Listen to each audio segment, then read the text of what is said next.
Hoy día, varios líderes espirituales han estado hablando sobre el tema de si sería bíblico las experiencias que algunos han referido de ser llevados por el Espíritu a ministrar en lugares. Hay quienes han estado comentando que bíblicamente esto no está correcto, pero hoy vamos a estar hablando de personas que tuvieron estas experiencias en la Biblia y veremos por la palabra cuán cierto puede ser. Hola, mi nombre es Mabel de Armas. No te vayas porque vamos a estar hablando sobre qué dice la Biblia, si las personas pueden ser transportadas por el Espíritu Santo o no. Número 1. Jesús fue llevado al desierto por el Espíritu. Entonces Jesús fue llevado por el Espíritu al desierto para ser tentado por el diablo, Mateo 4:1. Mateo declara con osadía que el Espíritu de Dios condujo a Cristo a una experiencia en el desierto donde tendrían que atravesar severas tentaciones.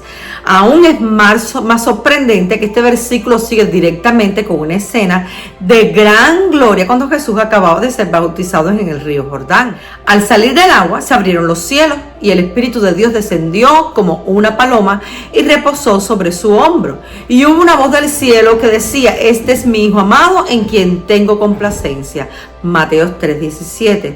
Jesús fue llevado al desierto por el Espíritu y esto, además de ser propósito de Dios, le causaba a Dios complacencia. Número 2. Dios llevó a Enoc y Elías al cielo sin que ellos murieran. Según la Biblia, Enoc y Elías son las únicas dos personas que llevó Dios al cielo sin que viera la muerte.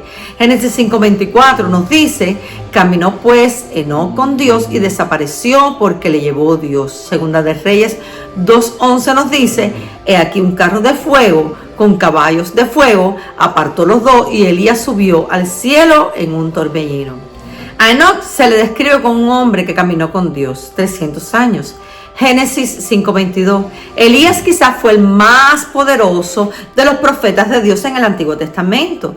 También hay profecías del retorno de Elías en Malaquías 4 del 5 al 6. ¿Por qué llevó Dios a Enoc y a Elías? La Biblia no nos da la respuesta específicamente. Algunos especulan que fueron llevados en preparación para un papel en los últimos tiempos, posiblemente como los dos testigos de Apocalipsis capítulo 11 del 3 al 12. Esto es posible, pero no se enseña explícitamente en la Biblia. Puede ser que Dios deseaba salvar a Enoc y a Elías de experimentar la muerte debido a su gran fidelidad en servirle y obedecerle. En cualquier caso, Dios tiene su propósito y aunque no siempre entendemos los planes y propósitos de Dios, sabemos que Dios es perfecto en su camino. Salmo 18:30. En el libro de Hechos, capítulo 26 al 31 y verso 39, número 3, Felipe y el etíope. Un ángel del Señor habló a Felipe diciendo: levántate y ve al sur por el camino que desciende de Jerusalén a Gaza, el cual es desierto. Entonces él se levantó y fue. Y sucedió que un etíope eunuco, funcionario de Candace, reina de los etíopes, el cual estaba sobre todos sus tesoros, había venido a Jerusalén para adorar, y volvía sentado en su carro y leyendo el profeta Isaías, y el Espíritu dijo a Felipe: acércate y júntate a ese carro. Acudiendo Felipe, le oyó que leía al profeta Isaías y dijo: pero ¿entiendes lo que lees? Y le dijo: ¿y cómo podré si alguno no me enseñare? Y rogó a Felipe que subiera y se sentara con él. Cuando subieron del agua, el Espíritu del Señor arrebató a Felipe y el eunuco no le veía más y siguió gozoso su camino. A veces Dios hace cosas inusuales. Aquí hay un ejemplo en Hechos capítulo 8. Felipe fue el instrumento de Dios para llevar las buenas nuevas de Jesucristo a un hombre etíope en un camino en el desierto. Después de guiar al hombre en la fe y al bautismo, Felipe y el nuevo converso subieron del agua y cuando lo hicieron sucedió lo insólito. El Espíritu del Señor arrebató a Felipe y el eunuco no le vio más. El evangelista simplemente desapareció de la vista del eunuco etíope. El registro inspirado es claro sobre que esta fue una obra del Espíritu del Señor.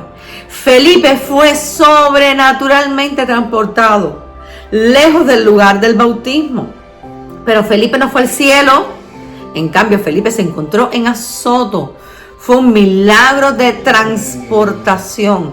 Este fue un evento extraño, quizás sin precedente en las Escrituras, pero algo similar sucedió cuando la barca de los discípulos llegó de forma inmediata a su destino. Juan 6 del 15 al 21. Y algo así también sucederá cuando la iglesia sea arrebatada juntamente con él en el rapto. 1 Tesalonicenses 4 del 15 al 18. ¿Qué pasó con el eunuco etíope? Siguió gozoso su camino. Este gozo del etíope, incluso después de la extraña partida de Felipe, mostró que su fe estaba firmemente arraigada en Dios y no en Felipe. Número 4. Pablo fue llevado al tercer cielo. Conozco un hombre en Cristo que hace 14 años, sin el cuerpo no lo sé, si fuera del cuerpo no lo sé, Dios lo sabe, fue arrebatado hasta el tercer cielo. 2 Corintios 12:2. Pablo describe que fue arrebatado al tercer cielo. Él habla de sí mismo en tercera persona. Es interesante que Pablo use la frase fue arrebatado para referirse como que fue transportado al tercer cielo, que es la misma palabra griega utilizada en 1 Tesalonicenses 4:17 para referirse al rapto de la iglesia. Siguiendo su lista de jactancia, 2 Corintios 11 del 22 al 33, Pablo verifica que aún más su oficio apostólico al incluir sus visiones y revelaciones en el Señor. 2 Corintios 12:1. El apóstol no está seguro de si estaba físicamente en el cuerpo o fuera del cuerpo cuando experimentó el cielo. 2 Corintios 12 del 2 al 3. Mientras estuvo allí, escuchó y vio cosas que no podía describir y que se le prohibió contar. Versículo 4. Algunos creen que este suceso ocurrió durante el primer viaje misionero de Pablo, cuando fue apedreado y dejado por muerto en Listra, pero no podemos estar seguros. Sin duda, el privilegio de ver el tercer cielo le dio a Pablo valor para enfrentarse a pruebas y sufrimientos posteriores. 2 Corintios 4:17. Número 5. Los creyentes seremos arrebatados vivos en el aire y sufriremos una transformación. Por lo cual decimos esto en palabra del Señor, que nosotros que vivimos, que habremos quedado hasta la venida del Señor, no precederemos a los que durmieron, porque el Señor mismo, con voz de mando, con voz de arcángel y con trompeta de Dios, descenderá del cielo, y los muertos en Cristo resucitarán primero. Luego nosotros, los que vivimos, los que hayamos quedado, seremos arrebatados juntamente con ellos en las nubes para recibir al Señor en el aire, y así estaremos siempre con el Señor. Estos temas pueden ser un poco controversiales por causa de los asuntos de Dios, que son sobrenaturales y que nadie le puede ocurrir estas cosas si no son planeadas y ejecutadas por el mismo Dios. El Señor es el único que puede violar las leyes naturales que Él mismo creó y hacer que ciertas y determinadas personas, solo para cumplir su propósito, puedan ejecutar dicha acción. Lo que no debemos usar estas manifestaciones del Espíritu de Dios para engrandecernos delante de los demás, porque pueden causar algunos más bien piedra de tropiezo. Número 6. Por último, el mismo Jesús. ¿Cuáles fueron las apariciones de Jesús después de la resurrección? Apareció a los discípulos en el camino, Lucas 24 del 13 al 37. Ese mismo día, 2 de los discípulos se dirigían a una aldea llamada Emaús, distante a unos 11 kilómetros de Jerusalén. Mientras iban hablando de los recientes acontecimientos, conversando y discutiendo entre ellos, Jesús mismo se acercó y se puso a caminar a su lado. Aconteció que, estando sentado con ellos a la mesa, tomó el pan y los bendijo, y lo partió y les dio. Entonces se les fueron abiertos los ojos y reconocieron más.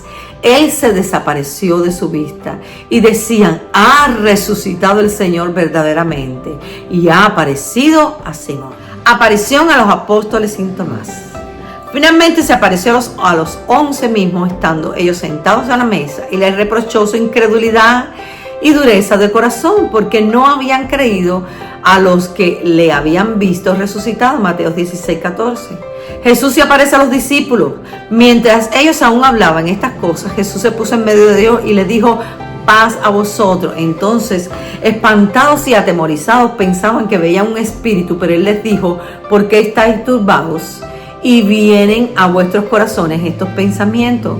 mirad mis manos y mis pies, que yo mismo soy, palpad y ved, porque un espíritu no tiene carne y hueso, como veis que yo tengo.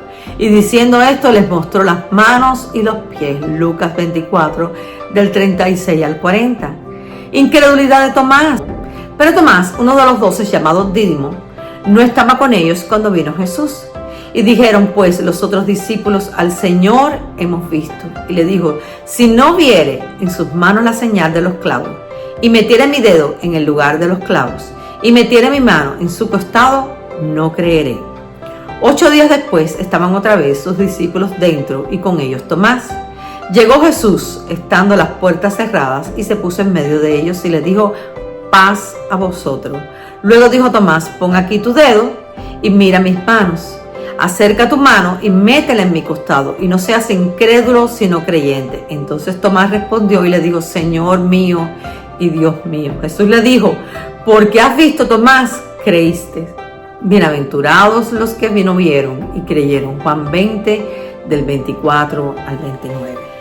Lo que realmente quiero enseñar es que el Dios al que hemos creído es sobrenatural. La vida que vivimos los creyentes lo es también, solo que el fanatismo y las locuras no edifican a nadie. Vivimos por fe. Para los que se pierden, el evangelio es locura. Los primeros cristianos, como muchos de ellos, conocieron al Señor personalmente y vieron sus milagros y maravillas, se atrevieron. No quiero decir que todos los cristianos tengamos que tener y vivir las mismas experiencias, pero sí debemos saber que al Dios al que servimos es sobrenatural y que antes de juzgar debemos leer la Biblia. Las locuras y las exageraciones no conducen a nada, pero debemos estar conscientes de su palabra. No seamos niños espirituales. Mi amado hermano, si este video te edificó, compártelo, suscríbete y toca la campanita para que no te pierdas ninguna de nuestras notificaciones. Dios te bendiga, Dios te guarde. Amén.